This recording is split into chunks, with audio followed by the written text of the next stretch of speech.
So you pose the question, what do men consider great sex, and how do you foster a relationship that's really sexually satisfying for both of you? My team and I wanted to bring you not just high quality answers to this particular topic, but answers that you're not going to find in any kind of pop blog article that are just surface level answers. And so quick disclaimer, this content is for when you're in a healthy, consensual, committed relationship and enjoying a sex life, or even if you're in that committed relationship, but the sex life has waned a bit. So we are going way deeper than just the covers on this one. And a spoiler alert, it's not about the orgasm. And you probably already know that. I mean, he can have an orgasm with anybody, including himself. And so that's not actually what makes sex super special. What are the things that make lovemaking with you super special? That's ultimately what he's craving and what he wants. And it turns out that there are a whole level of deeper things that when those things are in place, it makes the sex extraordinary. And that's what we're going to dive into right now. I'm going to share with you 5 research-based, evidence-backed concepts here that will support you in really fostering a beautiful love life. If you're looking for just physical techniques and tricks and things that you can do, there's all kinds of blogs out there that can just show you those techniques and explain what those tricks are. But without these foundational components, they're going to be very, very short-lived, and they're not actually going to give rise to a super satisfying long-term sex life. And so when you think about making love with somebody, it's not just the physical act, but you and I, we are spiritual beings in this human experience, right? Our soul isn't contained within the limits of our body. Our body is contained within the limitlessness of our soul. And so one of the things that makes sex so amazing with somebody that you love is that experience of energetic connection or that energetic exchange. And so what is it that facilitates that? What fosters that? And the research shows that when he feels emotionally open, because it's safe to be emotionally open with you, he's way more able to open his heart and experience that energetic connection with you through lovemaking. And so how does that happen? How does one feel safe to be open emotionally? Often men will say that they feel like it's not safe to share their fears, or it's not safe to share that they're really stressed out about work, or they're really worried about something that's happening, because they feel like they've got to be the rock in the relationship, that they've got to be the one that's the shoulder to cry on. Wherever that programming comes from, right? It may have been their history, it may have been their upbringing, it may have been what they saw their father do, it may have been the articles they've been reading. Whatever it is, they feel like their job is to be the strong one. And there are experiences that men share that when they do try to get vulnerable, if their partner can't hold space with them, where their partner either does one of two things, either goes into fix-it mode or goes into like challenge mode, like you need to man up, you need to get your stuff together, you're way better than this. Those two things, they either try to solve it for you or they try to challenge you into being better. Those two things actually demonstrate it's not safe for him to open up. The number one thing that we can do when someone is sharing vulnerably is simply hold compassion for them.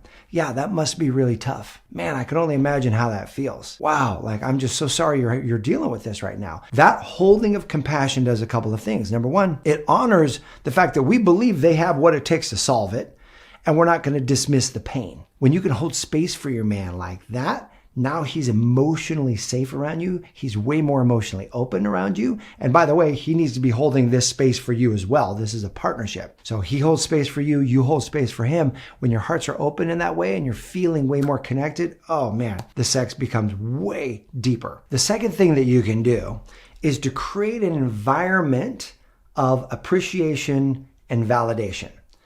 And again, this is not a one-way street. He should be doing this for you as well. And research shows that the couples who have an environment of appreciation and validation, where they appreciate one another for the ways that they contribute, they validate one another for how sexy they are, they validate one another how attractive they are, they validate one another for what a great partner they are, that actually leads to the most fulfilling relationships and the best sex life. There was a couple that I had the privilege of serving where the wife came to me and she said, hey, my husband and I, we haven't had sex in like 2 years, and I want to figure out how to get things back on track. And so as we began to unpack the story and kind of hear what's going on, one of the questions I asked her, I was like, how often do you appreciate or validate him? And she was like, honestly, hardly ever, because he has been out of work for 11 months, and there's a whole part of me that's judging him, thinking like he should have found something right now. And I feel like he's dragging his feet and he's not living into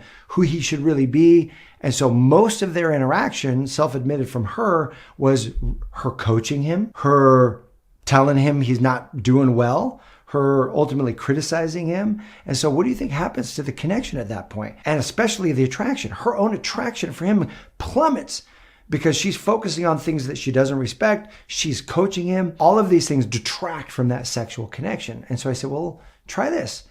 I said, what is it that you want more of? She said, I want him to open up more. I want him to share more. Well, the challenge is he doesn't feel safe sharing with her.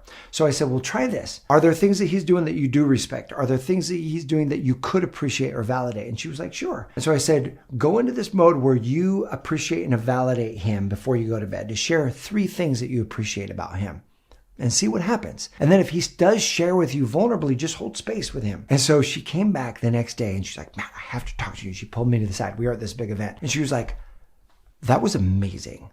I've gone 11 months and we felt super disconnected. Last night, we had the most connected conversation we've ever had. She said, hey, honey, I just want to share with you that there's so much that I respect about you, and there's so much that I see good in you, and all these things. I want you to know I see the effort you're making. I see you holding fast to what it is you really want to do and not settling for a job that's just mediocre, and I really respect that. And she said his face was at first shocked, because I haven't said anything like that in 11 months, she said. After the shock was just openness, and he started to just pour out what he was thinking and how he was feeling and his plans and his desires. She felt closer to him than ever before. And that is the prerequisite for obviously a great love life. Great physical intimacy half is preceded by that feeling of closeness. And this is what fosters it: appreciation and validation. The challenge for you is, how often do you verbally appreciate your man? Verbally validate for him. And here's the thing. If you're like, well, he needs to do that first for me, or he needs to do that too, try this out. If you lead the way, you begin appreciating and validating, it's only a matter of time before he starts upping his ante and appreciating and validating you as well. So that's number 2. The third attribute that gives rise to a great sex life is where you're prioritizing play and humor. If you think about it, sex is fun. It's a way that we play together. It's a way that we bond with one another. It's one of the beautiful aspects of being in partnership with somebody. The cousin to that is anything else playful and fun. You notice your sex life starting to go down when the play and the fun of the relationship evaporates. When you two become like business partners of your life, so to speak, where you're just managing the house, managing all the other activities, you're going to a job, you're coming home. If you've got kids, you're taking care of the kids. But how do we prioritize play and fun? How is it that maybe it's like, take a weekend away, just one night? You don't have to go someplace far. Go rent a cool hotel room somewhere. Have a great dinner and just get away. Go adventure if you think adventuring is fun. Maybe it's that hike. Maybe it's snowboarding. Maybe it's surfing. Maybe it's whatever it is that's adventurous and fun, playful and fun. And you'll notice that naturally your connection increases, the laughing increases, the endorphins increase, your libido increases at that point. You're feeling more relaxed, you're feeling more open, and that's the perfect state to then create some great sex sessions. Now let's take it more into the bedroom with number 4. And number 4 is mutual exploration. And studies show that when couples share vulnerably their desires and their boundaries, it creates this safe space where they increase their intimacy, they increase this feeling of closeness, and they increase their ability to enjoy sex with one another. The tip here is to create an opportunity where you guys can talk about your desires, talk about the boundaries, talk about things that you really would love, things that he does that you love, what you would love more of, what you would love less of, and begin to explore with one another. And there's a way in which you can explore and invite him to explore you and your body, where you say, hey, honey, would you be willing? One of the things that I would love is to guide you with my words and have your your hands do whatever it is that I'm saying. We've had the experience perhaps where you're in the middle of having sex together, and then you tell him what you like or don't like in that moment, and he takes it kind of as offense. Like he feels like, oh, I'm doing it wrong, and he shuts down, and it kind of shuts the energy down. You can actually create an environment where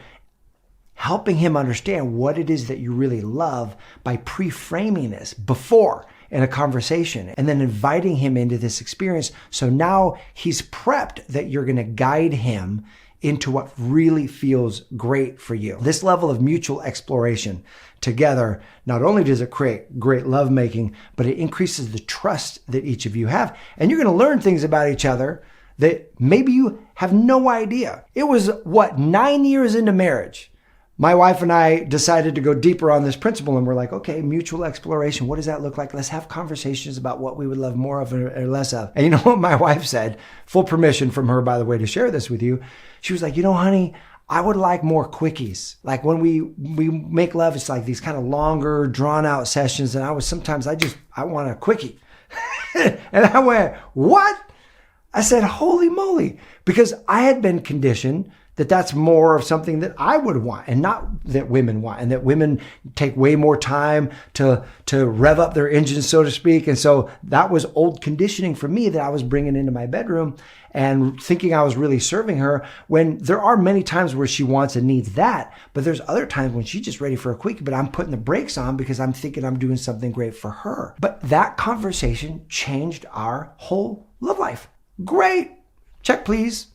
Right? I'm totally in for that. So you will discover things about each other that you never knew by making it a safe place to have these conversations for mutual exploration. And the fifth factor, I would say, is probably the most important for him enjoying the sexual experience and really feeling fulfilled in your love life together. And that is you being present to pleasure.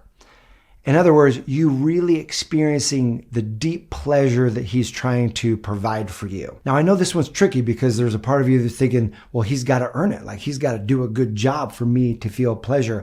And 100% that's true. We also know that there are times when we're feeling stressed out or we're just not in our bodies because we're in our heads and we're not present to this moment. And that is something that we can contribute to our own presence and our own allowing ourselves to get into the present moment so that we can really experience pleasure, not even for ourselves, but to demonstrate to our partners that they are doing an amazing job. Because remember, this man loves you. And one of the things that he wants, well, yes, he does want his own pleasure. One of the things that takes his pleasure and multiplies it is when you are turned on. When he feels like he's turning you on, when he feels like he's bringing you pleasure, his own pleasure skyrockets. And so that's something that obviously is co-created between the two of you. And the more that you can take control of that and say, hey, honey, I'm going to go meditate for a few minutes and breathe and just get myself out of my head. I've had a super busy day or I'm super stressed. Or you can communicate to him.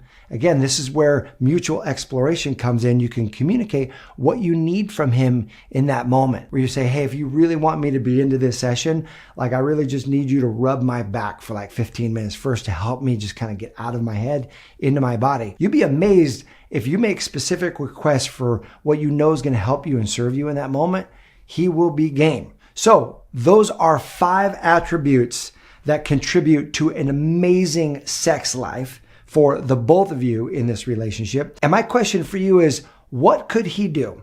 What could he do more of or less of that would contribute to you having an amazing love life? Go ahead and post that in the comment section below. I know the men who watch this channel are going to be like, oh man, that's super, super informative. So I appreciate you. Here's to your amazing love life. Thanks for watching. I'll see you soon.